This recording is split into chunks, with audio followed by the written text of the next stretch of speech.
life with Tao. Why is it necessary to move to a spacious place, clear of trees, hills, habitation?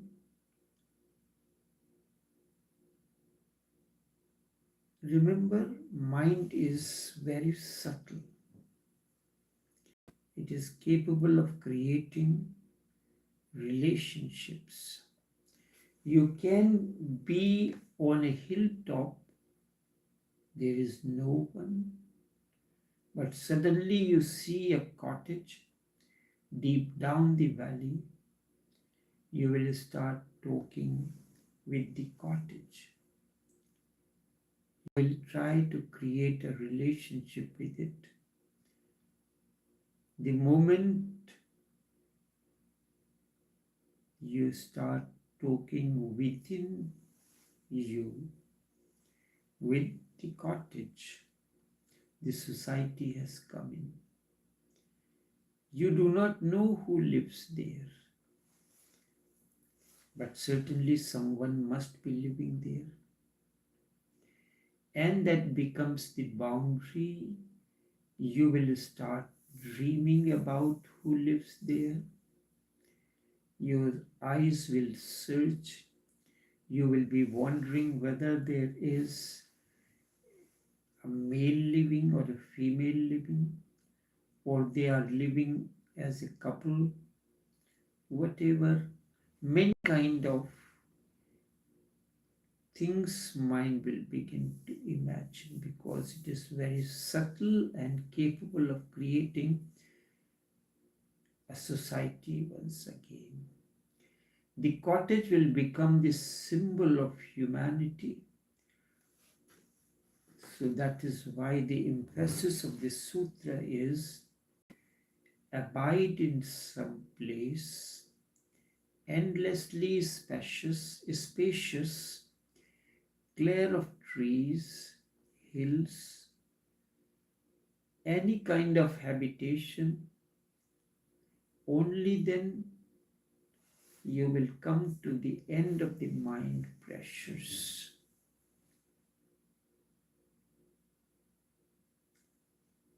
Without habitation, even without trees, because it has been very well known that people who start living alone start talking to the trees. In Upanishads, there comes a story. Shwetketu was sent by his father Udalak to a master to learn about all that can be learned.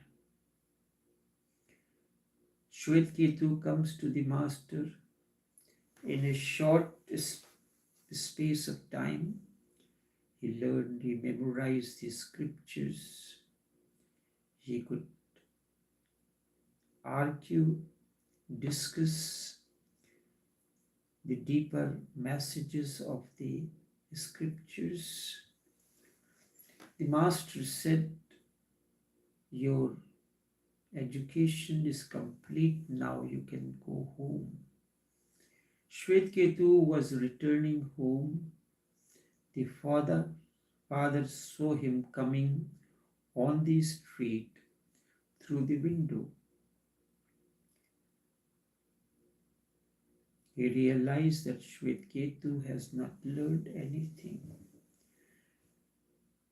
If you have learned that which is to be learned, your gestures,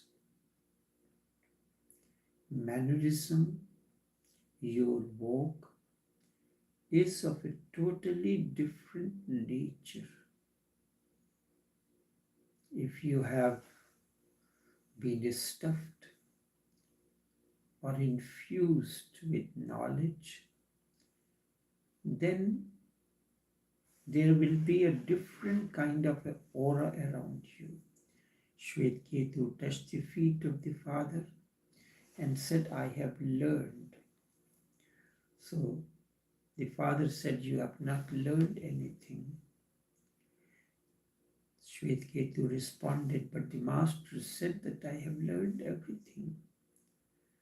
At this, Udalak tells Shvetketu, you have to go back to the master and ask him to teach you that which cannot be taught. Teach me all that which cannot be taught.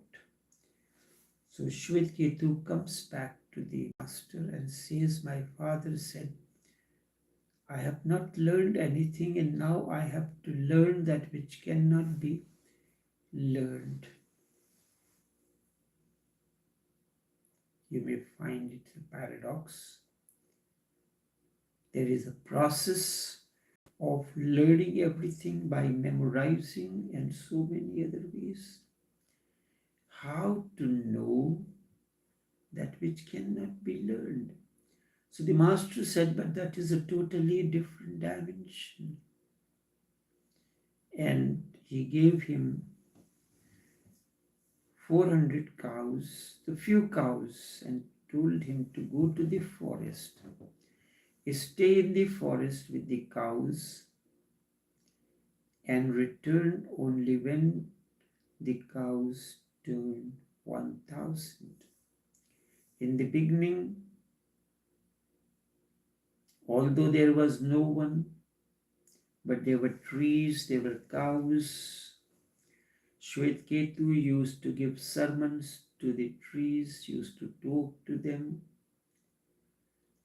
used to give them many sermons, will talk to the cows. This is why this sutra says, abide in some place endlessly spacious, clear of trees, hills and habitation.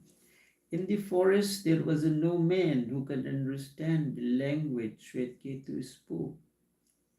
But this does not matter to the mind. Mind is subtle. It is capable of creating relationships.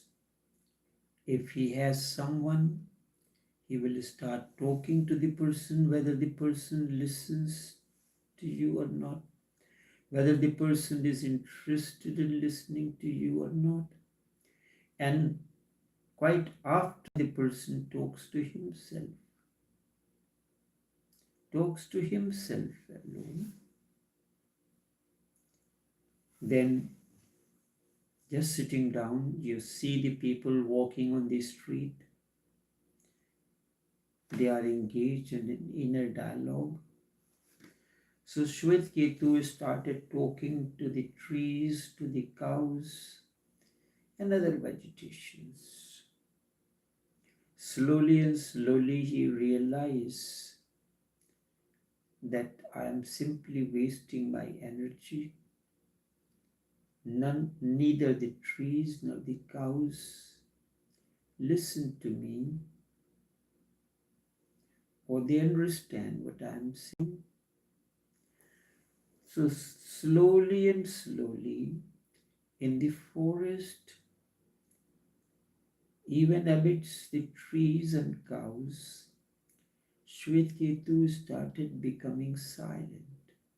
A moment came when mind disappeared completely and he became totally silent.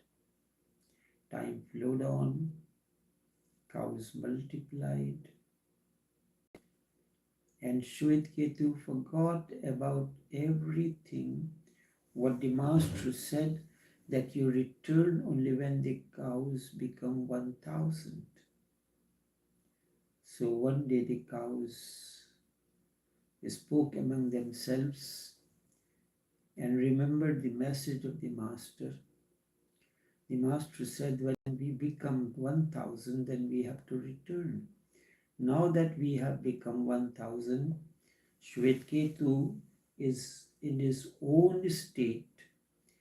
He is not listening and he is not remembering. So all the cows decided to go and talk to Shvetketu and tell him that,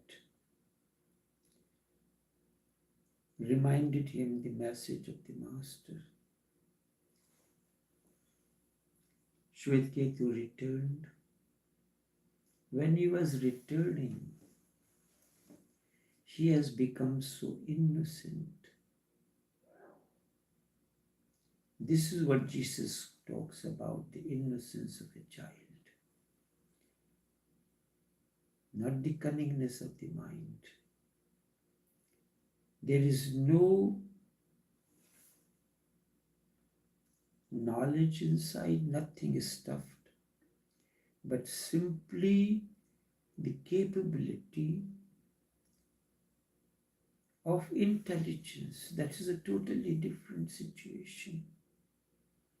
This you will find sometimes the elderly people, they are so intelligent although they may be illiterate.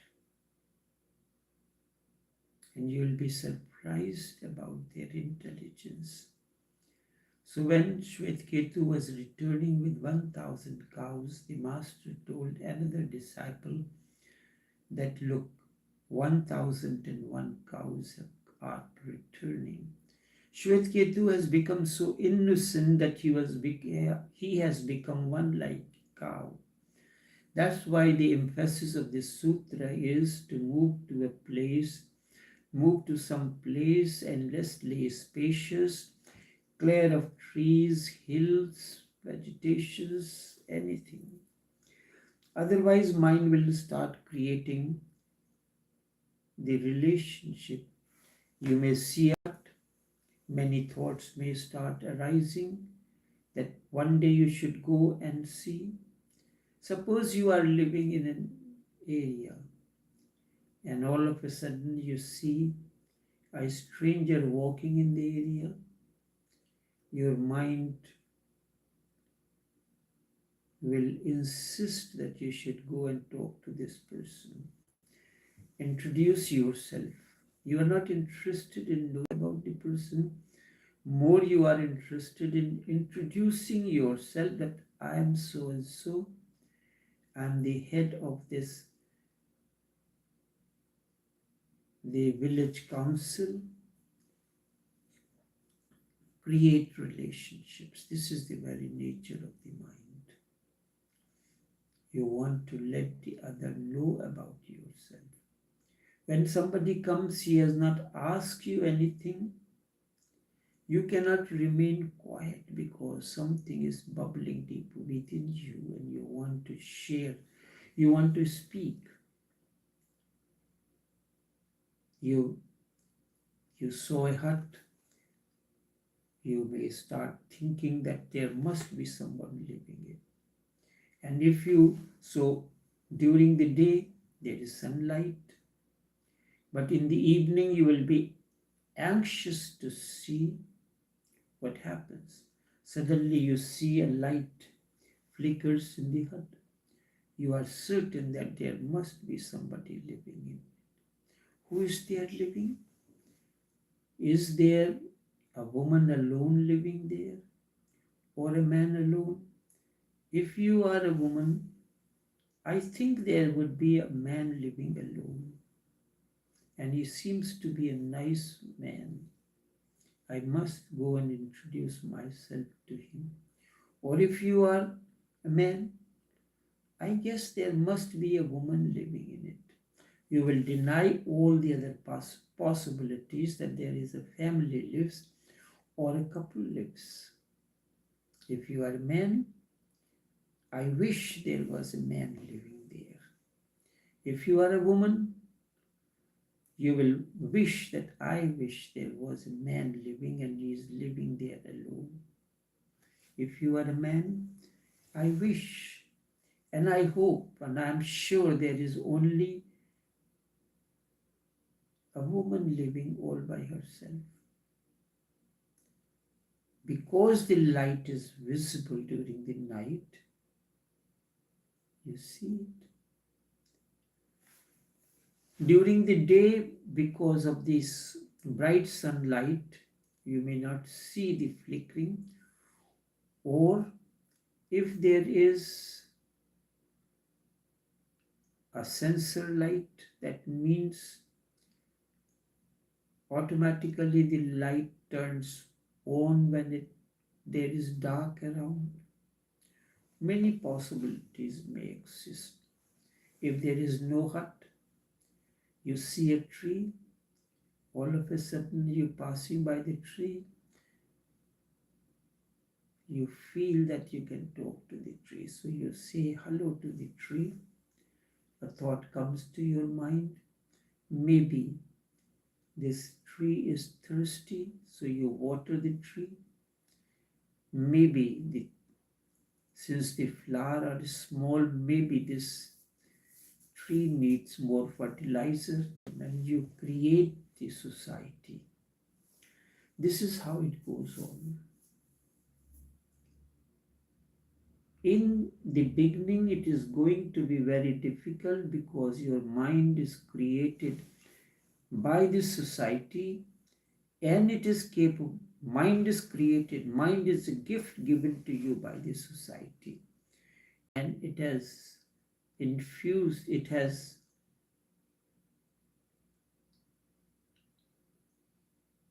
installed a software, an app, that it can create societies. It is a byproduct of society, and it has been given an app that it can create the society. And we consider this person is very friendly, like anyone can make friends with it.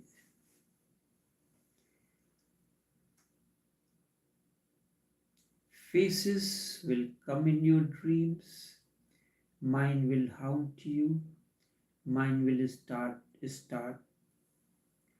torturing you. Faces will come in your dreams, they will try to pull you, you will try to meditate, but thoughts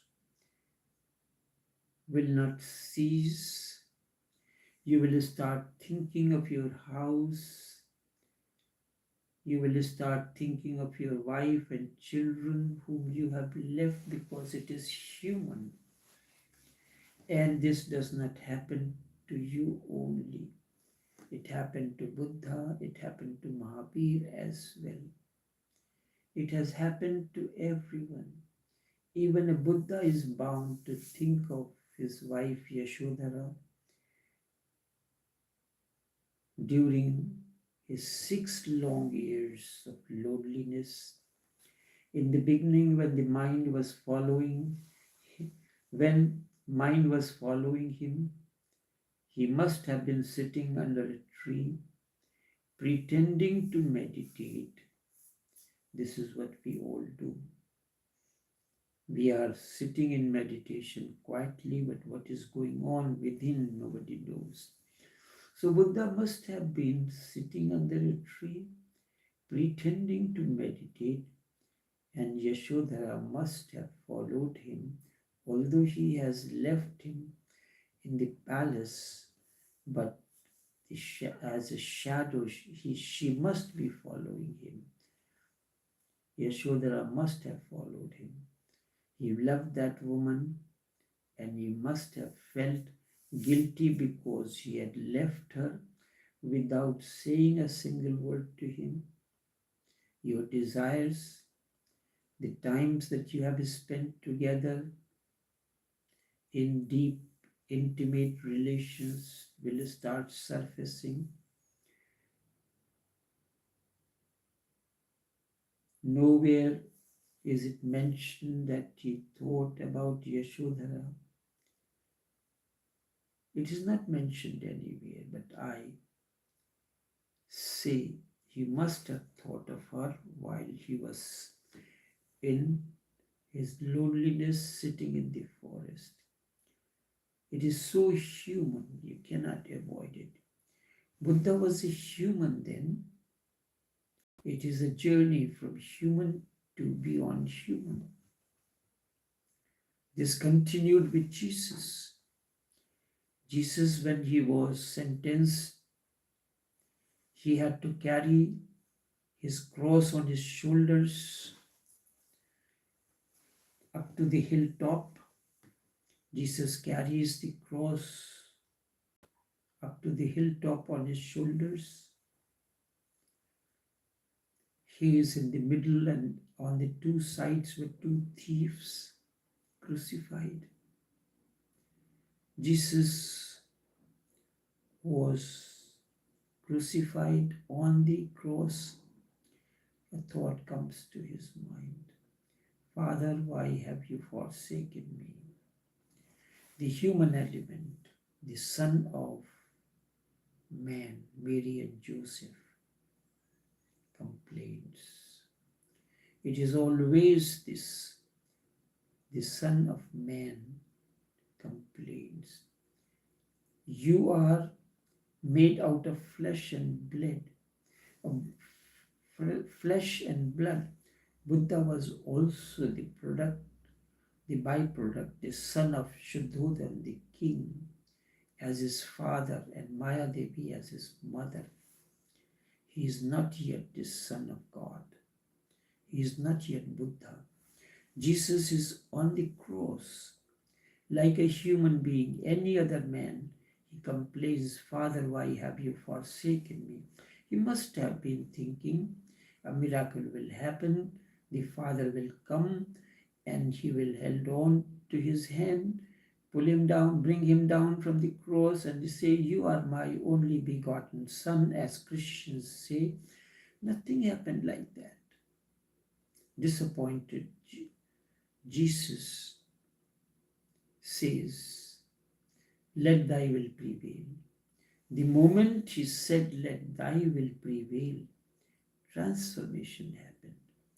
Jesus is no more Son of Mary and Joseph, Son of Man. Instead, he became Son of God, the only begotten Son, because he accepted all that was happening totally. The moment you accept everything as it is, without a complaint,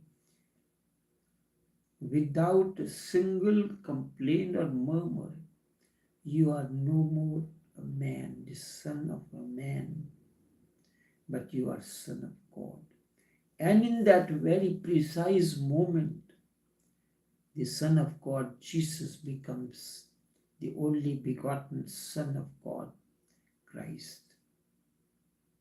This is transformation.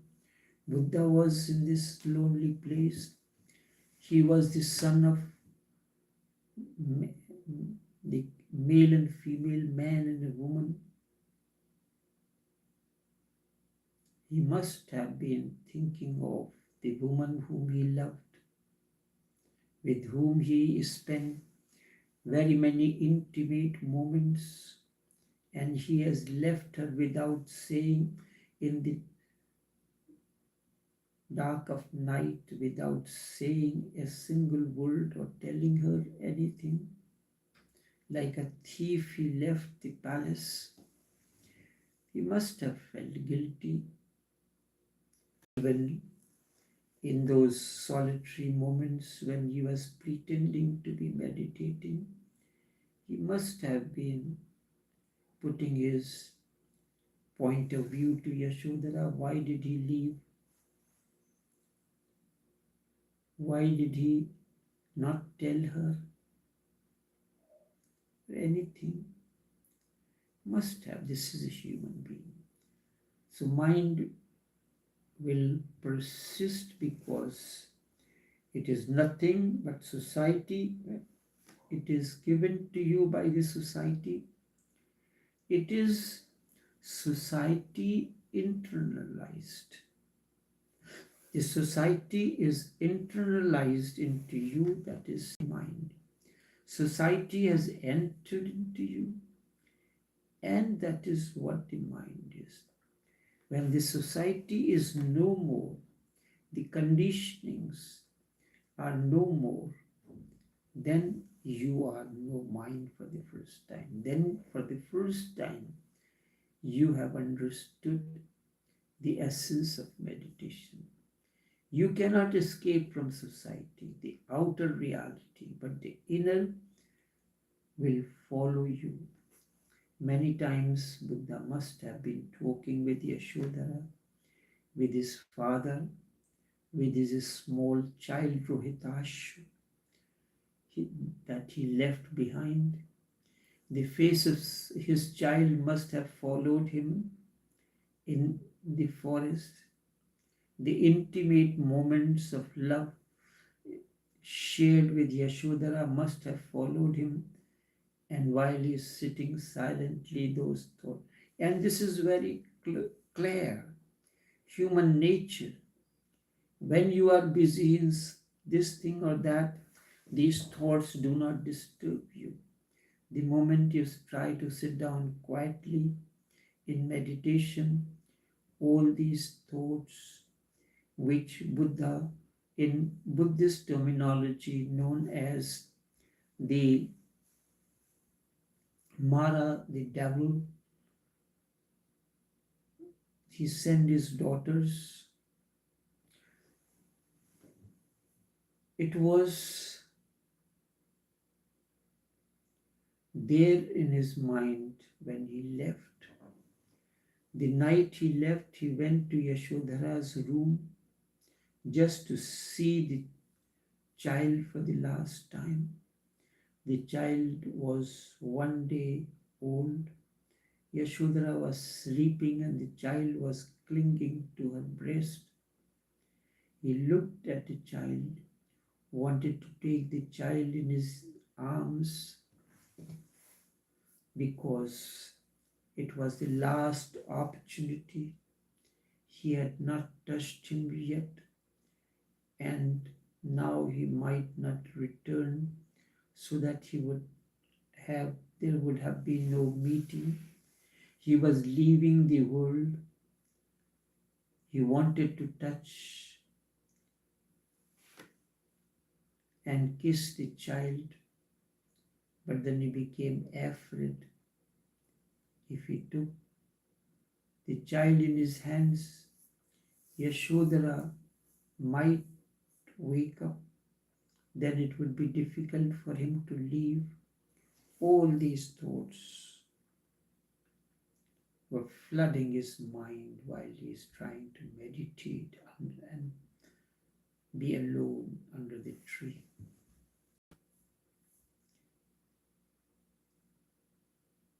That it was a beautiful that he thought of it, that if she started crying, it would have been difficult for him to leave. Then all that he had created in the mind, this world was useless and futile, would disappear in a flash. He would not be able to see Yashodhara crying. He could not see. He loved the woman, so he left.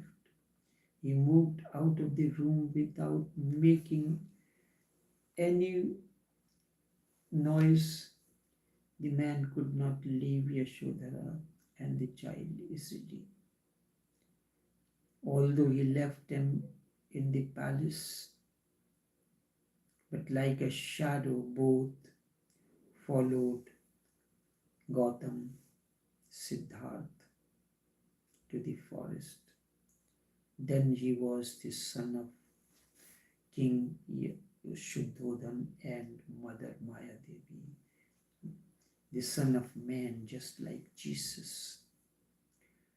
When he was begging, it was bound to come to his mind, his palace and everything. He was a beggar on his own accord. The past would surface when he was served the meals, the most beautiful of the meals in plentiful. And now he is begging for petty food. It would hammer the mind again and again, come back. Many times you would think, was it a mistake that I left everything? I left my beautiful wife with who I spent many intimate moments of love. I left my son that was the testimony of our intimate relationship together. My father, who was the king, and I was supposed to be the king in waiting. What happened to Buddha's mind during those 6 years? A diary about what happened to his mind, what was going on. Mind will follow like a shadow wherever you go. Mind will follow you like a shadow wherever you go. So it is not going to be easy. The sutra says move to a spacious place with no hilltops, no vegetation, nothing of this type. Enough for now.